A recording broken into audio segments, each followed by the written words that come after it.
जर आम्ही कुठलं काम केलं असेल तर 1 वर्षामध्ये ह्या संचालक मंडळ आणि बँकेचा कार्यभार सांभाळल्यानंतर बँकेच्या कार्यामध्ये जी काही प्रगती झाली त्याचा संबंध सखोल आढावा संचालक मंडळाने आत्ताच्या काही आमची बैठक संपली त्याच्यामध्ये घेतलेला आहे। आणि हे जे काही कार्य आम्ही केलेलं आहे हे कार्य आपल्यामार्फत जनतेपर्यंत पोहोचवावं आणि पब्लिकलाही त्याची माहिती व्हावी हा पर्पज असल्यामुळे आम्ही स्पेशली आपल्याला इन्व्हाइट केलेलं आहे की जेणेकरून या बँकेने जे काही काम केलेलं आहे पब्लिकच्या इंटरेस्टमध्ये काम केलेलं आहे हे आपण सर्वसामान्य जनतेपर्यंत पोहोचलं पाहिजे।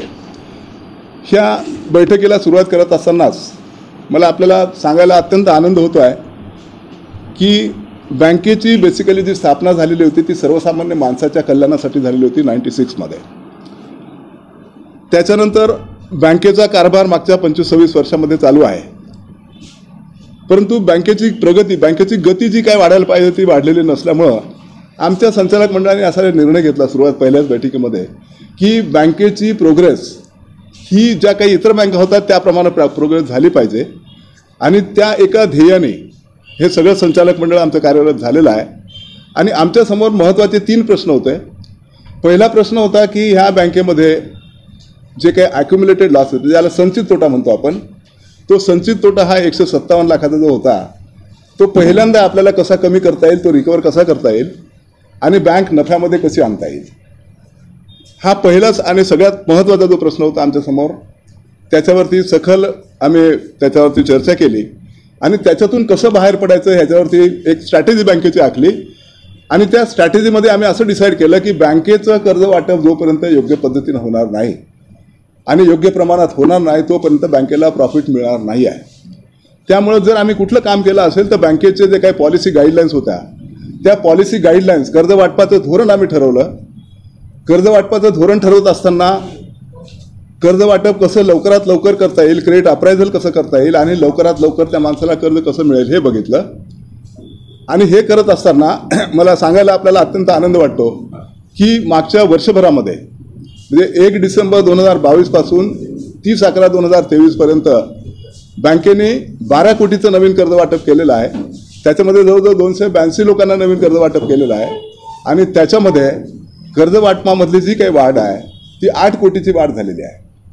8 कोटीची वाढ झाल्यामुळं बँकेचं जे काही इंटरेस्ट इन्कम आहे बेसिकली हे इंटरेस्ट इन्कम 55 लाखावरनं 131 लाखावरती पोचलं आहे की ज्याच्यामध्ये 139.42% ची वाढ झालेली आहे या कर्ज वाटपामुळे। त्याच्यामध्ये व्याजोत्तर उत्पन्न म्हणजे नॉन इंटरेस्ट इन्कम व्याजाच्या व्यतिरिक्त जे काही दुसरं इन्कम बँकेला मिळत असतं ते इन्कम होतं आमचं 5,09,000 2022 मध्ये।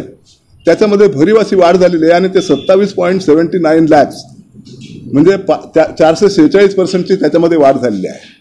हे दोन्ही उत्पन्नाचे जी साधनं आहेत बँकेची हे उत्पन्नाची साधनी म्हणजे हे 1 वर्षामधले त्याच्यामुळे त्याचा दृश्य परिणाम असा झाला की मार्च 19 मध्ये म्हणजे मार्च 2023 मध्ये म्हणजे आम्ही 22ला चार्ज घेतला, मार्च 22 मध्ये आम्ही 82 लाखाचा जो लॉस होता तो वाईप आउट केला आणि आता मागच्या 8 महिन्यामध्ये राहिलेला जो 65 लाखाचा लॉस होता तो वाईप आउट केला। म्हणजे टोटल 159.27 लाखाचा लॉस ही जो लिगसी लॉस होता मागच्या कित्येक वर्षापासून तो लॉस होता तो लॉस वाईप आउट करण्यामध्ये बँक यशस्वी झालेली आहे।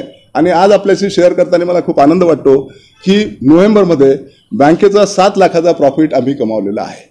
हे सगळ्यात महत्त्वाची जी अचिव्हमेंट आहे बँकेची की बँक लॉसमधून बाहेर पडलेली आहे। बँकेच्या दुसऱ्या अचिव्हमेंट जर आपण बघितल्या ही सगळ्यात महत्त्वाची होती म्हणून ती पहिल्यांदा मी आधी शेअर केली।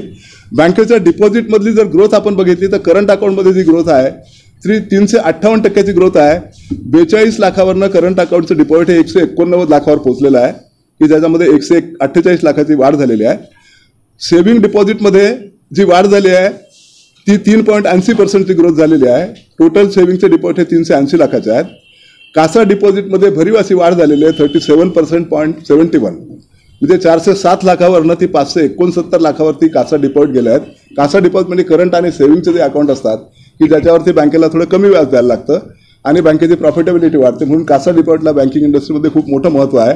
त्याच्यामध्ये 37% वाढ झालेली आहे। टोटल टर्म डिपॉझिटमध्ये 8 कोटीवरनं ते आमचे टर्म डिपॉझिट 18.11 म्हणजे 18 कोटीच्या वरती गेलेले आहे। टर्म डिपॉझिटमध्ये 1 वर्षाची जी वाढ झाली ती 10 कोटी 20 लाखाची झाली आहे आणि ती वाढ जी आहे ती 129.06% आहे. त्याच्यानंतर कर्ज वाटपाचं मी तुम्हाला सांगितलं की 10 कोटी 10 लाखावरनं 18 कोटी 17 लाखापर्यंत आपण पोहोचलो आहे. म्हणजे नेट जी काही राईज झाली आहे कर्ज वाटपामध्ये ती 8 ते 7 कोटीचं कर्जात वाढ झालेली आहे, ती 79% आहे. NPA मध्ये 25 लाखांनी आपण NPA बँकेचे कमी केलेले आहेत. आणि भाग भांडवल जे बँकेचं होतं ते भाग भांडवल हे 55.70 लाख हे बँकेचे ॲक्युम्युलेटेड लॉसेस असल्यामुळे ॲडजस्टेड जो काही भाग भांडवल होतं आमचं तो 55,70,000 होतं, ते आज 30/11ला 254.11 लाख म्हणजे 198 लाखाने ते वाढलेलं आहे भाग भांडवल. आणि त्याच्यामध्ये जी वाढ आहे ती 356.21 लाखाची आहे. आता हे भाग भांडवलाचं महत्त्व याच्यासाठी आहे की बँकेची जी काही नेटवर्थ असते, आता ह्या भाग भांडवलामध्ये अजून काही गोष्टी आहेत की बँकेकडे काही रिझर्व्स आहेत, काही बिल्डिंग फंड आहे, हे संबंध एकत्रित करता बँकेची नेटवर्थ ही जवळजवळ 4 कोटीपर्यंत जाऊ शकतं. बँकेची नेटवर्थ जर 4 कोटी झाली तर नेटवर्थच्या 25% म्हणजे बँकेची कर्ज देण्याची जी क्षमता आहे त्याच्या 25% म्हणजे 1 कोटीपर्यंत ही बँक कर्ज देण्याला सक्षम आज झालेली आहे. ही अत्यंत महत्त्वाची गोष्ट. काही मोठे प्रोजेक्ट्स असतात की जे आपण करू शकत नाही कारण की आपली कॅपॅसिटी नसतं, त्याच्यामुळे कॅपॅसिटी बिल्डिंगचं काम ह्या संचालक मंडळाने केलेलं आहे. आणि ह्यापुढे नवीन कार्यकाळात 31 मार्चनंतर बँक मोठी कर्ज पण देऊ शकणार आहे. त्याच्यानंतर CD रेशो म्हणजे बँकेचा क्रेडिट आणि डिपॉझिट म्हणजे बँकेने जे काही डिपॉझिट जमवलेलं आहे आणि त्याच्यामधून जो काही कर्जाचा पुरवठा केला आहे ह्याचं जे गुणोत्तर असतं त्याला CD रेशो म्हणतात. बँकिंग इंडस्ट्रीमध्ये जर आपण विचार केला ओव्हरऑल इंडियन बँकिंग इंडस्ट्रीमध्ये तर हे साधारण 72 ते 74-75% आहे. हे आयडियल समजलं जातं. आपल्या बँकेचा CD रेशो हा एक्झॅक्टली 76.81 हा अत्यंत आयडियल CD रेशो आहे की बाकीचे जे काही आपल्याकडे डिपॉझिट झालेले आहेत ते गव्हर्नमेंट सिक्युरिटीज, स्टेट गव्हर्नमेंटच्या सिक्युरिटीज असतील, गव्हर्नमेंट ऑफ इंडियाच्या सिक्युरिटी असतील त्याच्यामध्ये गुंतवलेल्या आहे आणि काही अदर इन्व्हेस्टमेंट केलेली आहे की जी इन्व्हेस्टमेंट आपली जवळजवळ 8 कोटीची ती आपली इन्व्हेस्टमेंट आहे. जी 2.25-2.5 कोटीची इन्व्हेस्टमेंट होती ती 8 कोटी 9 कोटीची इन्व्हेस्टमेंट झालेली आहे. त्याच्यामध्ये 5 कोटी 18 लाखाची वाढ झालेली आहे. बँकेचे जे काही कर्ज दिलेले आहेत आणि त्याच्यानंतर जे काही पैसे बँकेकडे शिल्लक असतात ते गव्हर्नमेंट सिक्युरिटीमध्ये गुंतवावं लागतात आणि ते आपण पैसे गुंतवल्यामुळं ही अशी वाढ झालेली आहे. त्याच्यानंतर ह्या सगळ्या वाढीचं वैशिष्ट्य असं आहे की बँकेचं जे काही ऑपरेटिंग कॉस्ट असतं म्हणजे बँक चालवायसाठी जो काही खर्च होत असतो तो खर्च म्हणजे स्टाफची कॉस्ट म्हणजे स्टाफची सॅलरी, स्टाफचा प्रॉव्हिडंट फंड आणि त्या अनुषंगाने जे काही येणारा खर्च असतो तो खर्च जर तुमच्या नॉन इंटरेस्ट इन्कम म्हणजे अदर इन्कममधून भरून निघत असेल तर ते अत्यंत आयडियल सिच्युएशन समजलं जाते. आपल्याकडं बँकेचं जे काही व्याजोत्तर उत्पन्न आहे जे 27,79,000 आहे त्याच्यामध्ये आपण संबंध ऑपरेटिंग कॉस्ट बँकेची ही भरून काढलेली आहे. मला वाटतं हे अत्यंत आयडियल इंडस्ट्रीमध्ये उदाहरण आहे, असं कुठल्या बँकेत होत नाही जनरली. तर हे पण एक मोठी अचिव्हमेंट बँकेने केलेली आहे. त्याच्यानंतर बँकेचा जो काही नॉन परफॉर्मिंग ॲसेट आहे की ज्याच्यावर आम्हाला काम करायचं आहे हे लिगसी नॉन परफॉर्मिंग ॲसेट आहे. आमच्याकडं सध्या 131 लाखाचा नॉन परफॉर्मिंग ॲसेट बँकेकडे आहे. हे नॉन परफॉर्मिंग ॲसेट कमी करण्यासाठी बँकेने एक टॉप 20 अकाउंट आयडेंटिफाय केलेलं आहे. त्या टॉप 20 अकाउंटमध्ये जे काही अकाउंट आम्ही आयडेंटिफाय केले त्याचा प्रत्येक महिन्याच्या बोर्डाच्या मीटिंगमध्ये त्या अकाउंटचा रिव्ह्यू घेतला जातो आणि त्याच्यामध्ये जवळजवळ 70-75 लाखाचे अकाउंट आहेत. त्या अकाउंटमध्ये ॲक्शन सुरू केलेले आहे. काही ठिकाणी आम्ही कलेक्टरच्या ऑर्डर्स घेतलेल्या आहेत. अशा ऑर्डर्समधून आम्ही त्याचे घराची जप्ती करून ते वसूल करू कारण हे फार जुने NPA आहेत आणि विलफुल डिफॉल्टर ज्याला आपण म्हणतो की पैसे असताना ते न भरलेले असे काही 1-2-3 अकाउंट आहेत. नाव मी सांगणार नाही, ते योग्य होणार नाही, परंतु अशा अकाउंटवरती वसुली करणे. त्याच्यानंतर बँकेने कॉम्प्रोमाइज पॉलिसी म्हणजे रिझर्व्ह बँक ऑफ इंडियाचं 8 जून 2023 एक सर्क्युलर आलेलं आहे. सहकारी बँकांमध्ये कर्जचे जे वाटप झाल्यानंतर जर काही थकीत कर्ज असतील त्याच्यासाठी compromise policy he government of महाराष्ट्राची कॉम्प्रोमाइज पॉलिसी आपल्याकडे होती की ज्या पॉलिसीमध्ये कमीत कमी 4% इंटरेस्ट हे घेणं अगत्याचं होतं. परंतु रिझर्व्ह बँक ऑफ इंडियाने ह्या कोऑपरेटिव्ह सेक्टरला एनेबलिंग केलेलं आहे आणि आपली बँकेची पॉलिसी तयार करून त्याच्यामध्ये बँकेला लिबर्टी दिलेलं आहे की तुम्ही कशा पद्धतीने ते वसूल करायचं. जे पब्लिक सेक्टर बँकेमध्ये आहे तशा पद्धतीची पॉलिसी ह्या बँकेतही तुम्ही करू शकता असं बँकांना सूचित केल्यामुळं आमच्या संचालक मंडळाने अशी एक वेगळी पॉलिसी तयार केलेली आहे की ज्या पॉलिसीचा आधार घेऊन असे काही कर्जदार असतील की त्यांच्याकडे काहीही आता नाही शिल्लक राहिलेलं नाही आहे, त्याला रेमिशन देणं किंवा कदाचित लेजर बॅलन्समध्ये पण त्याला रेमिशन द्यावं लागेल, तर अशा अकाउंट आयडेंटिफाय करून त्याच्यामध्ये आम्ही ते वसुली करणार आहोत. आणि आमचा जो काही नेट NPA जो असेल आणि ग्रॉस NPA जो आहे, जो सध्या जो 11% आहे, तो आम्हाला 5%वरती आणायचं आम्ही डिसाईड केलेलं आहे. 5% फक्त. आणि ग्रॉस NPA नेट NPA हा 2%च्या खाली, म्हणजे आयडियल पोझिशनला ती बँक आपल्याला न्यायची आहे. आणि हे सगळं करत असताना ह्याच्यामध्ये मुख्य प्रामुख्याने गोष्ट तुम्हाला मला हे सांगायची आहे की ओव्हरऑल कोऑपरेटिव्ह सेक्टरचं जर आपण आताचं सध्याचं जर वर्किंग बघितलं, औरंगाबादची पोझिशन आपण पाहिलेली आहे की ह्या क्षेत्रामध्ये कोऑपरेटिव्ह सेक्टरमध्ये असं काही उत्साहवर्धक असं काही वातावरण नाही आहे. बऱ्याचशा बँकेमध्ये जे काही फ्रॉड झालेले आहेत, जे काही कर्ज वाटपाच्यामध्ये जे काही गोंधळ झालेला आहे, हे सगळं बघता आपल्या बँकेनं ही जी कामगिरी केली आहे त्याच्यामध्ये महत्त्वाचं प्रामुख्यानं असं आहे की आपल्याकडं महानगरपालिकेचे जे काही सेवक आहेत, जे कर्मचारी आहेत, युनिव्हर्सिटीचे कर्मचारी आहेत, काही शाळेचे असतील, काही कॉलेजचे असतील, प्रामुख्याने महापालिकेचे, ह्या लोकांना आपण कर्ज पुरवठा करतो आहे.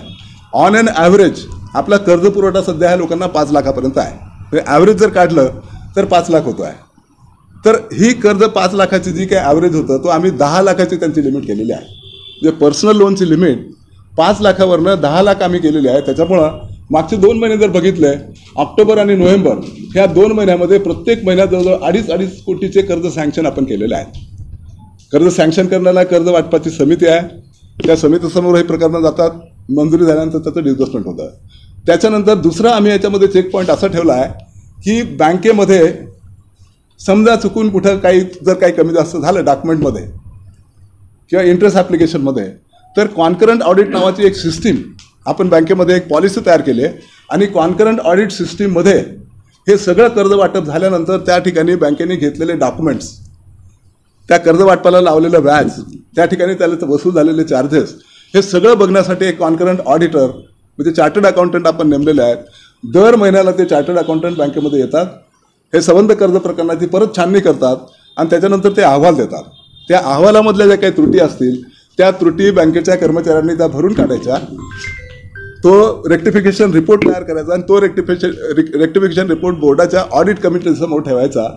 ऑडिट कमिटीने तो ओके केल्यानंतर तो परत बोर्डाच्या कमिटीसमोर जातो आणि मग तो रिपोर्ट क्लोज होतो. म्हणजे ज्या काही त्रुटी असतील त्या त्रुटीचा रिपोर्ट क्लोज हे केल्याशिवाय बँक पुढे जात नाही. आणि जसं दर महिन्याला असं आम्ही करतो आहे. त्याच्यामुळं एक कुठल्याही कर्ज प्रकरणामध्ये काही त्रुटी राहत नाहीत. असली एखादी डॉक्युमेंटमधली ती लगेच तिथल्या तिथं आम्ही ते रेक्टिफाय करतो.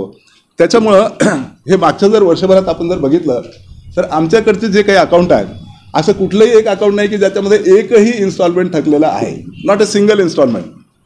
जेवढे कर्ज वाटप केलेले त्याचा प्रत्येक अकाउंटचा इन्स्टॉलमेंट हा डायरेक्ट त्या पर्टिक्युलरली डिपार्टमेंटने आमच्याकडे पाठवलेला आहे.